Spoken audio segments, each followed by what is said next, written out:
சென்னை அண்ணா பல்கலைக்கழகத்தில் மாணவி பாலியல் வன்கொடுமை செய்யப்பட்ட சம்பவம் பூதாகரமாக வெடித்திருக்கக்கூடிய சூழ்நிலையில் அந்த சம்பவத்தை கண்டித்து அனைத்து கட்சியினரும் போராட்டத்தில் குதித்திருக்கிறார்கள். இந்நிலையில் பாமக தரப்பிலிருந்து இன்று போராட்டமானது மேற்கொள்ளப்பட்டது.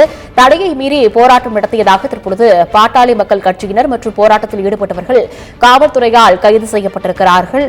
பாட்டாளி மக்கள் கட்சியைச் சேர்ந்த சௌமியா அன்புமணி தங்களை கைது செய்ததற்கு கடுமையான கண்டனத்தை பதிவு செய்திருக்கிறார். குற்றவாளிகளை கைது செய்யுங்கள், எங்களை ஏன் கைது செய்கிறீர்கள், போராட்டம் நடத்தியவர்களை ஏன் கைது செய்கிறீர்கள் என்று சௌமியா அன்புமணி கேள்வியை கேட்டு தற்பொழுது ஆவேசத்தை வெளிப்படுத்தியிருக்கிறார். சென்னை வள்ளுவர் கோட்டத்தில் பாமகவினர் தரப்பிலிருந்து அண்ணா பல்கலைக்கழகத்தில் மாணவி பாலியல் வன்கொடுமை செய்யப்பட்ட இந்த சம்பவத்திற்கு எதிராக போராட்டமானது தடையை மீறி போராட்டமானது நடைபெற்றது. தடையை மீறி போராட்டம் நடத்தியதாக கூறி தற்பொழுது பாமகவினரை காவலர்கள் கைது செய்திருக்கிறார்கள். பாமக மகளிர் அணி சார்பில் இன்று போராட்டமானது நடைபெற்றது.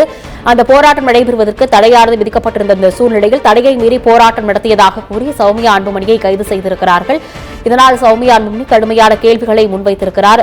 குற்றவாளிகளை கைது செய்யுங்கள், போராட்டம் நடத்தி நீதி கேட்கும் தங்களை ஏன் கைது செய்கிறீர்கள் என்று செய்தியாளர்களிடம் ஆவேசமாக கேள்விகளை எழுப்பினார். அதைத் தொடர்ந்து தடையை மீறி போராட்டம் நடத்தியதாக கூறி தற்பொழுது பாமகவினர் மற்றும் பாமக மகளிர் அணி தலைவி சௌமியா அன்புமணியை தற்பொழுது காவலர்கள் கைது செய்து வாகனத்தில் அழைத்து செல்லும் அந்த காட்சிகளை பார்த்துக் கொண்டிருக்கிறோம்.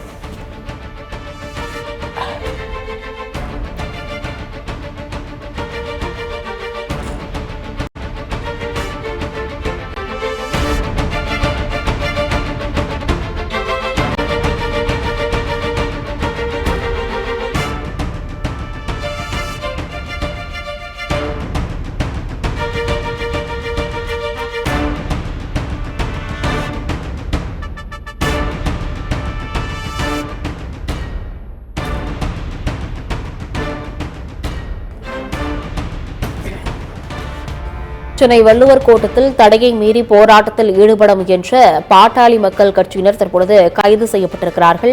அண்ணா பல்கலைக்கழக மாணவி பாலியல் வன்கொடுமை செய்யப்பட்ட சம்பவம் பூதாகரமாக வெடித்திருக்கக்கூடிய சூழ்நிலையில் இந்த சம்பவத்திற்கு எதிராக ஏராளமான கட்சியினர் போராட்டத்தில் குதித்திருக்கிறார்கள். இன்றைய தினத்தை பொறுத்தவரை பாமக மகளிர் அணி சார்பில் போராட்டமானது நடைபெற்றது. இந்த போராட்டத்திற்கானது மறுப்பு தெரிவிக்கப்பட்டிருந்த நிலையில் தடையை மீறி போராட்டமானது நடத்தப்பட்டதால் தற்பொழுது போராட்டத்தில் ஈடுபட்டவர்களையும் சௌமியா அன்புமணியும் காவல்துறையினர் கைது செய்து வாகனத்தில் அழைத்து சென்று அந்த காட்சிகளை தற்பொழுது பார்த்தோம். மேலும் விவரங்களை பின்னர் வரும் செய்தி தொகுப்பில் பார்க்கலாம்.